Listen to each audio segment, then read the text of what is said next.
Salam kerahiman. Hari ini 6 Agustus. Kita akan baca dari diary nomor 239, yaitu tentang Allah yang Maha Rahim. Kita mulai ya dengan doa pembukaan. Dalam nama Bapa dan Putra dan Roh Kudus. Amin. Tariklah saya ya Tuhan, supaya saya ada di dalam Engkau. Cintai saya, supaya saya bisa mengasihi sesama. Amin. Dalam nama Bapa dan Putra dan Roh Kudus. Amin. Kita baca dari 239. Doa selama misa pada hari Kaul Kekal. Hari ini aku menempatkan hatiku pada patena di mana hatimu, oh Yesus, ditempatkan. Hari ini aku mempersembahkan diriku bersama Engkau kepada Allah, Bapamu dan Bapakku, sebagai kurban cinta dan pujian. Bapa kerahiman, pandanglah kurban hatiku, tetapi lewat luka yang ada dalam hati Yesus. 1 Mei 1933, hari pertama. Kesatuan dengan Yesus pada hari Kaul Kekal.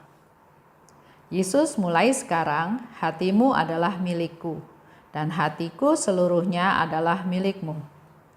Memikirkan namamu saja ya Yesus, sudah merupakan kesukaan hatiku. Aku sungguh tidak akan dapat hidup tanpa Engkau ya Yesus, meski sesaat pun. Hari ini jiwaku telah lenyap di dalam dirimu, satu-satunya hartaku. Cintaku tidak memiliki hambatan dalam memberikan bukti cinta kepada kekasihnya. Kata-kata Yesus sewaktu aku mengikrarkan Kaul Kekal. Mempelaiku, hati kita berpadu untuk selama-lamanya. Ingatlah kepada siapa engkau mengikrarkan kaul. Tidak semuanya dapat diungkapkan dengan kata-kata. Permohonanku sewaktu kami telungkup meniarap dengan diselubungi pala, aku minta kepada Tuhan agar memberi aku rahmat untuk tidak pernah secara sadar dan sengaja melukai hatinya, bahkan dalam dosa dan ketidaksempurnaan yang paling kecil sekalipun. Yesus, aku percaya kepadamu. Yesus, aku mencintai Engkau dengan segenap hatiku. Setiap kali menghadapi saat-saat yang amat sulit, Engkaulah ibuku. Demi cinta akan Dikau, oh Yesus, hari ini aku mematikan diriku sepenuhnya dan mulai hidup demi semakin besarnya kemuliaan nama kudus-Mu. Cinta, demi cinta akan Dikau, oh Tritunggal Maha Kudus, aku mempersembahkan diriku kepadamu sebagai suatu kurban pujian, sebagai kurban penyerahan diri secara total. Dan lewat pengorbanan diri ini, aku ingin mengagungkan namamu, oh Tuhan. Aku menempatkan diriku ibarat kuncup mawar pada kakimu, oh Tuhan. Dan semoga aroma bunga ini hanya tercium oleh Engkau sendiri. 239. Kaul Kekal ya. Dan Suster Faustina berdoa, aku menempatkan hatiku dalam patena di mana hati Yesus ditempatkan. Aku mempersembahkan diriku bersama Engkau pada Allah sebagai kurban cinta dan pujian. Ya. Di dalam Kaul Kekal, Suster Faustina mempersembahkan hatinya, mempersembahkan dirinya.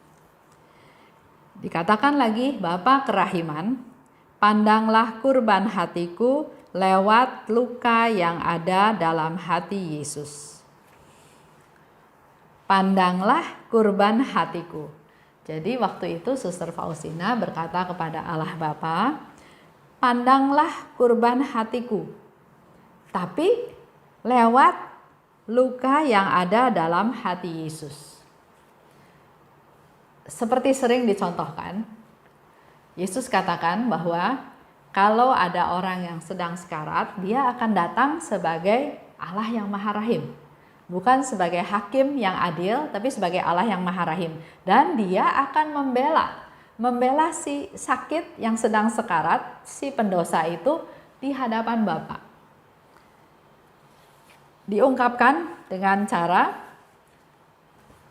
Yesus dalam doa koronka katakan, demi sengsaramu yang pedih, demi sengsara Yesus yang pedih.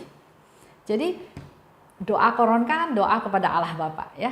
Jadi Bapa yang kekal, ku persembahkan tubuh dan darah, jiwa dan kealahan putramu yang terkasih, Tuhan kami Yesus Kristus, sebagai pendamaian untuk dosa kami dan dosa seluruh dunia. Ya. Jadi doa koronka doa kepada Bapa. Selanjut, demi sengsara Yesus yang pedih, tunjukkanlah belas kasih-Mu kepada kami dan seluruh dunia. Demi sengsara Yesus yang pedih. Jadi yang dipersembahkan itu adalah Yesus yang menderita, Yesus yang pedih. Nah, di sini Suster Faustina bilang, lihatlah korban dari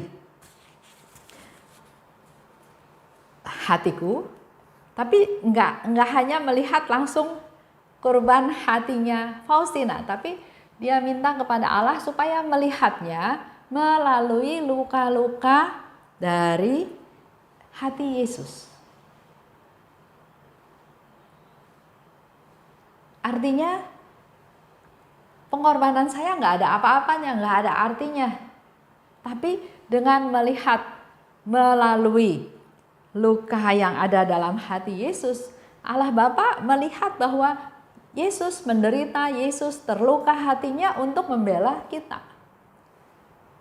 Jadi Bapa, lihatlah lukanya hati Yesus yang begitu mengasihi kita manusia berdosa sehingga Dia mau rela menderita, rela terluka, bahkan rela wafat. Jadi jangan lihat saya nggak ada apa-apanya, bahkan saya manusia berdosa. Tapi lihatlah melalui lukanya Yesus. Jadi yang dilihat oleh Bapa adalah penderitaan Yesus, lukanya Yesus, pengorbanan Yesus untuk menyelamatkan kita semua.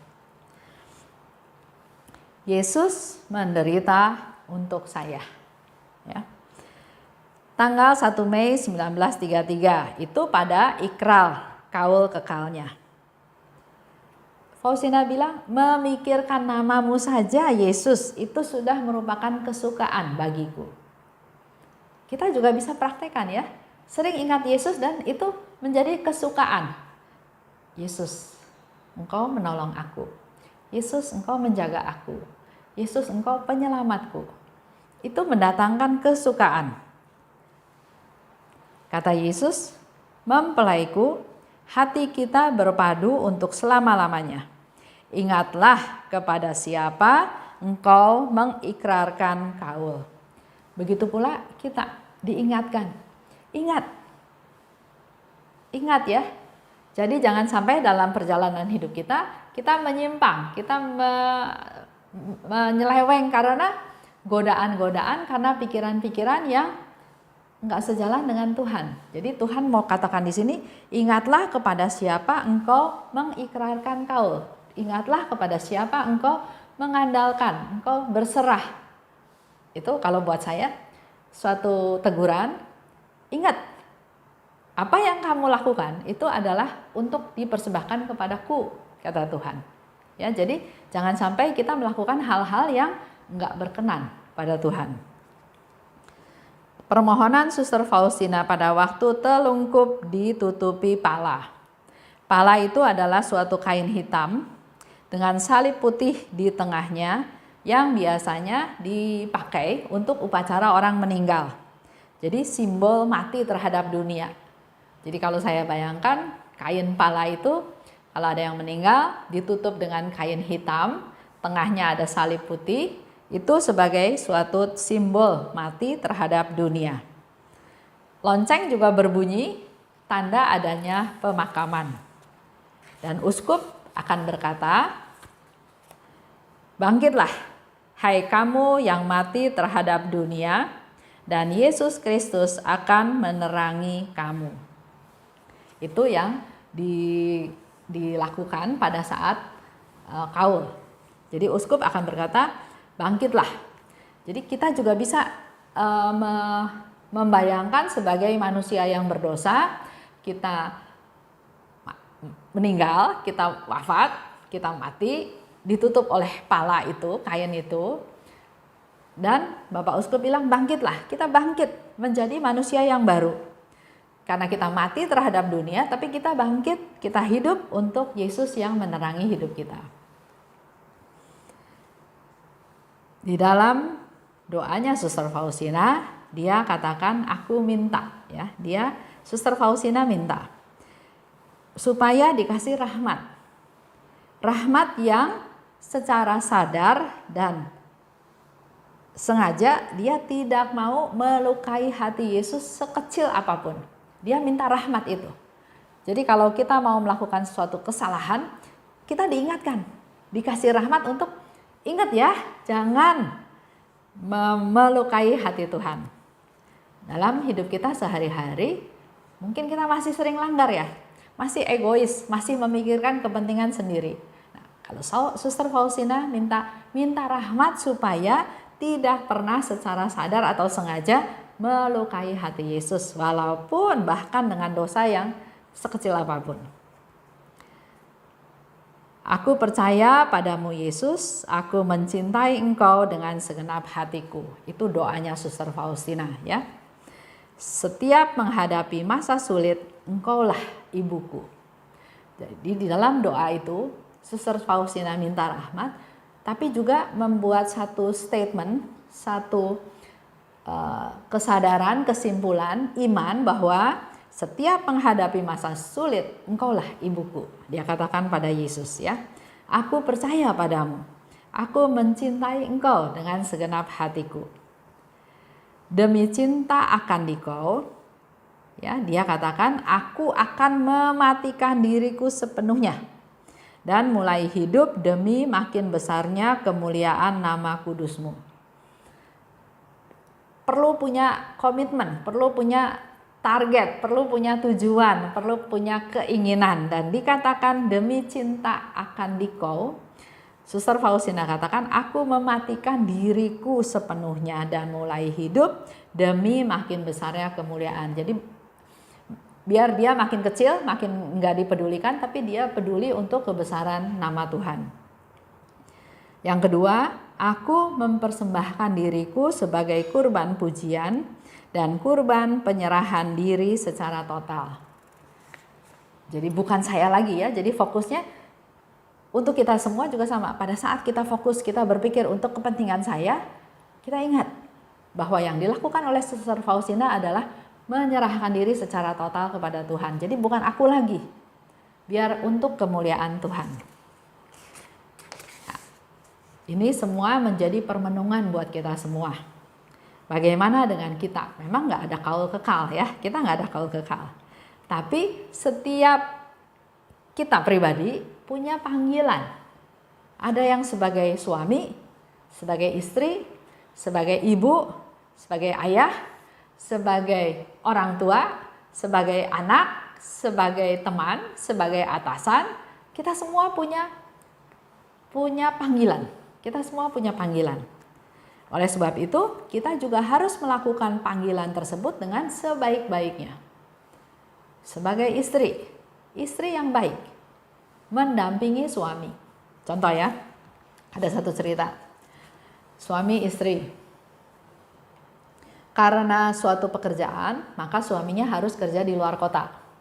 Jadi pergi Senin, pulang Sabtu, pergi Senin, pulang Sabtu. Si suami ini punya kelemahan, yaitu tidak setia, gampang tergoda. Ya. Tapi karena tuntutan pekerjaan, dia harus lakukan itu terus. Berjalan terus bertahun-tahun, sampai terjadi suatu relasi yang kurang bagus antara si suami dan istri. Itu menjadi satu obrolan ya, Waktu itu di antara kita itu ngobrol, berdiskusi, salahnya di mana gitu ya. Bisa terjadi keretakan dalam rumah tangga itu, ada satu yang bilang bahwa suami nggak setia, Harusnya suami kan punya komitmen, dia sudah menikah, dia harusnya setia sama istrinya, dia nggak boleh jajan sana jajan sini lagi gitu ya. Tapi ada lagi yang bilang bahwa itu kan tuntutan. Ada lagi yang bilang bahwa oh nggak apa-apa, yang penting keluarganya tetap dipenuhi, dicukupkan katanya gitu. Tapi ada satu bapak cerita bahwa dia katakan sebetulnya kalau bicara salah betul, dua-duanya salah ya. Tapi kalau si istri bijaksana, kalau tahu suaminya punya kelemahan seperti itu, maka harusnya si istri itu mendampingi si suami. Walaupun hidupnya di luar sana nggak enak, hidup di perantauan nggak enak, mungkin masuk kampung, hidup di kota yang kecil, tapi dia sebagai istri harus menjadi pendamping suaminya, harus menjaga suaminya. Kalau apalagi tahu suaminya punya kelemahan tersebut. Nah itulah diskusi ya. Setiap orang punya pandangan, setiap orang punya pendapat. Tapi menjadi refleksi buat kita adalah jangan langsung menyalahkan orang lain. Refleksi ke diri kita masing-masing, panggilan saya siapa? Kalau saya menjadi seorang panggilannya sebagai seorang istri, apa yang harus dilakukan sebagai istri yang baik? Panggilan sebagai seorang ibu, apa yang harus dilakukan untuk menjadi ibu yang sesuai dengan kehendak Tuhan? Kita evaluasi lagi ya. Jadi setiap orang itu perlu memenuhi panggilannya dengan tanggung jawab penuh. Dengan penuh tanggung jawab. Menjadi PR kita semua adalah, ayo kita lakukan evaluasi hidup kita sampai hari ini. Apakah masih menyalahkan orang lain? Kita mengalami hal seperti ini. Apakah kita sudah sempurna? Apakah kita sudah melakukan kewajiban kita, tanggung jawab kita? Yang kedua, setelah tahu itu, kita perlu step berikutnya, kita perlu punya niat untuk hidup lebih baik. Sebagai istri, sebagai ibu, sebagai atasan, sebagai bawahan, sebagai orang tua, sebagai anak, kita harus punya niat untuk hidup lebih baik. Bisa hanya dilakukan seperti itu? Enggak bisa. Kita butuh rahmat Tuhan. Kita minta dari Tuhan. Sama seperti yang Suster Faustina sudah katakan. Minta rahmat dari Tuhan. Seperti yang Suster Faustina lakukan, minta rahmat supaya dia tidak pernah dengan sengaja melukai hati Yesus, walaupun untuk hal sekecil apapun. Ya, jadi kita perlu minta rahmat. Dan setiap sesuatu yang baik itu perlu diperjuangkan. Perlu punya komitmen, perlu diperjuangkan. Ada jatuh bangun pasti. Tapi kita menjadi manusia yang semakin hari semakin baik. Oke, itu aja. Hari ini kita tutup dengan doa ya. Dalam nama Bapa dan Putra dan Roh Kudus, amin. Allah Bapa yang Maha Baik, terima kasih atas rahmat-Mu, atas contoh yang sudah Suster Faustina berikan kepada kami. Melalui pembahasan pada hari ini, kami juga mau belajar Tuhan, menjadi manusia-manusia yang lebih berkenan di hadapan-Mu. Mampukan kami untuk mengevaluasi hidup kami hingga hari ini Tuhan. Apakah sudah hidup berkenan kepadamu sesuai dengan panggilan kami masing-masing. Sebagai ibu, sebagai istri, sebagai suami, sebagai kepala keluarga, sebagai anak, sebagai orang tua. Sesuai dengan apa yang kami lakukan sehari-hari. Apakah kami sudah melakukannya dengan penuh tanggung jawab. Ampuni kesalahan kami Tuhan, karena selama ini kami masih sering lalai. Kami masih mengutamakan kepentingan diri sendiri. Kami masih menyalahkan orang lain atas semua hal yang terjadi. Oleh sebab itu, berkati kami Tuhan agar kami punya niat untuk hidup lebih baik. Kami mohon rahmat-Mu Tuhan, limpahkanlah kekuatan kepada kami, kesabaran, pengetahuan, pencerahan, sehingga kami dapat melakukannya dengan lebih baik berkenan kepadamu, tidak menyakiti Engkau, dan juga terutama tidak menyakiti orang-orang yang ada di sekitar kami, orang-orang keluarga terdekat dalam keluarga kami masing-masing. Pimpin kami Tuhan agar kami dapat melaksanakan komitmen baru kami sehingga hidup kami lebih berguna untuk kepentingan orang lain. Kemuliaan kepada Bapa dan Putra dan Roh Kudus seperti pada permulaan, sekarang, selalu, dan sepanjang segala abad. Amin. Dalam nama Bapa dan Putra dan Roh Kudus. Amin. Salam kerahiman.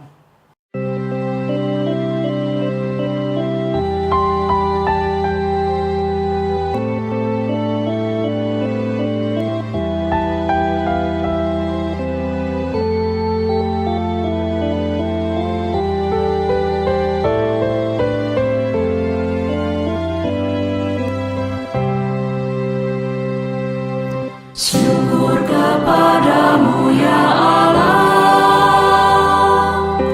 karena Engkau mengelilingi hidupku dengan perhatian-Mu yang mesra dan penuh kasih. Syukur kepadamu ya Allah,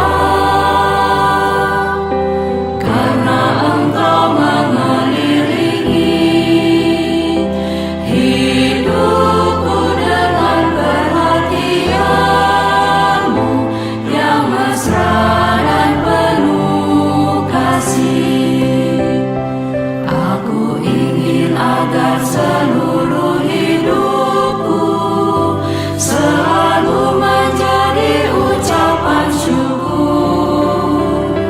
Ya Allahku, kepadamu ku serahkan seluruh jiwa dan ragaku ini.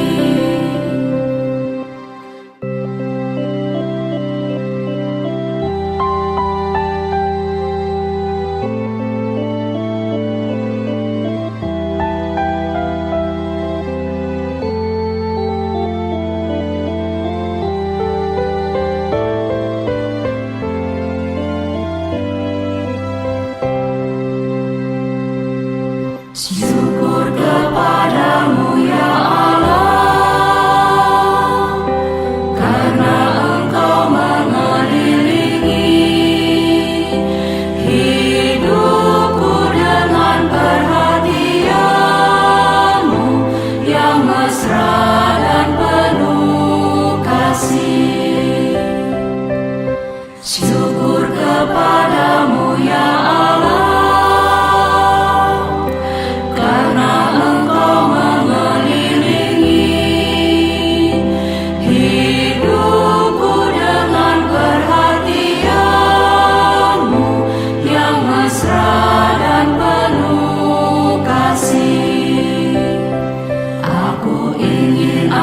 seluruh hidupku selalu menjadi ucapan syukur.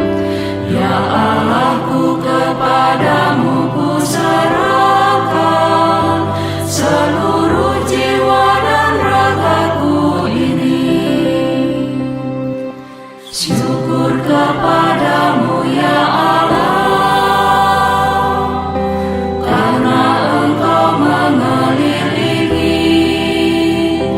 hidupku dengan perhatian-Mu yang mesra